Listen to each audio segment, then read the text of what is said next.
Hello, I'm Sotirios Zartaloudis, and I'm a lecturer in politics in Polsis in the University of Birmingham. And my specialization is on European politics and political economy. And I will be focusing a little bit more on how the current elections in Britain are being viewed from other countries, both in the continent but also globally. So I would call these elections the so-called silent elections or the unnoticed elections. So far, if you look at on European media, German media, French media, Italian media, media around Europe, very few people really talk about the British elections. So it's quite interesting how come these, I would say, important elections for Britain, but also important in terms of the relationship between Britain and the EU, is perceived by Europe as not so significant.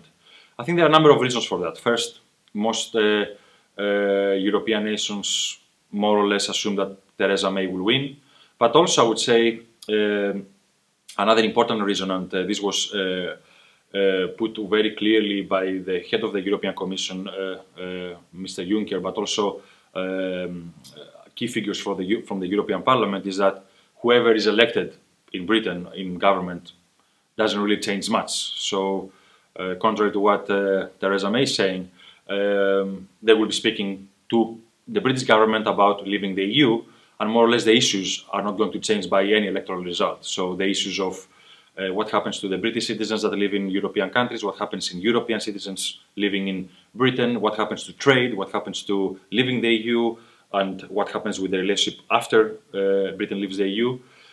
So I would say that most European nations are a bit silent or indifferent to what's happening in terms of the elections, because they assume that whatever happens, the scenario is almost written about Britain and the EU.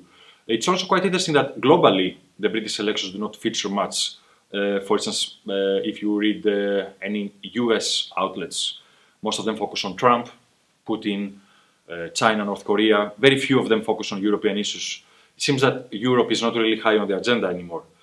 So I would say that from a European and also global perspective, the British elections are not that, in a way, important as, let's say, it was the referendum, right, or it was the French elections. And this is in a way, a blessing and a curse. A blessing is that most outsiders or people from around the world assume that it will be business as usual.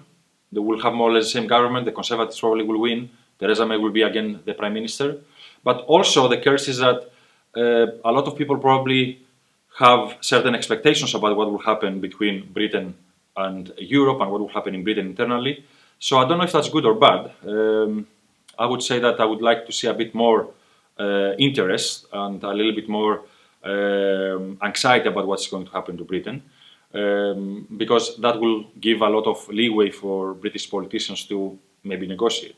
So we don't see what we were seeing in France with the French elections, where people were quite concerned about the rise of a neo-fascist candidate, Mrs. Le Pen. And also we don't see this kind of, if you like, jubilation after the election of Macron. Most people, especially in Europe, are kind of waiting, but also they are waiting and they're not waiting for any surprises, because they know that no matter who is in power, more or less, it will be the same issues that will have to be discussed. Another important, if you like, element of the international aspect of the British elections is what will happen with Jeremy Corbyn.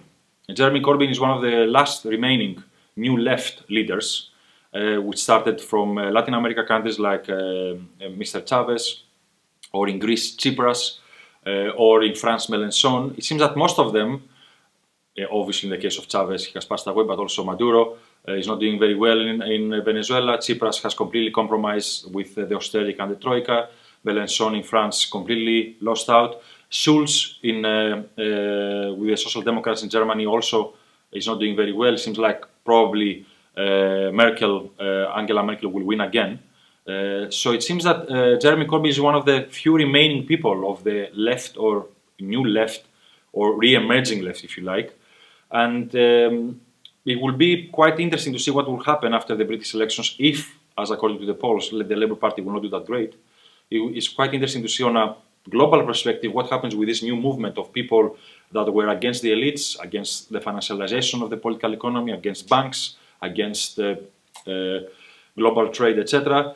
It would be quite an interesting, if you like, development on the global social democratic slash left aspect of politics. And it seems that currently this new movement that started 10 years ago is not doing that great.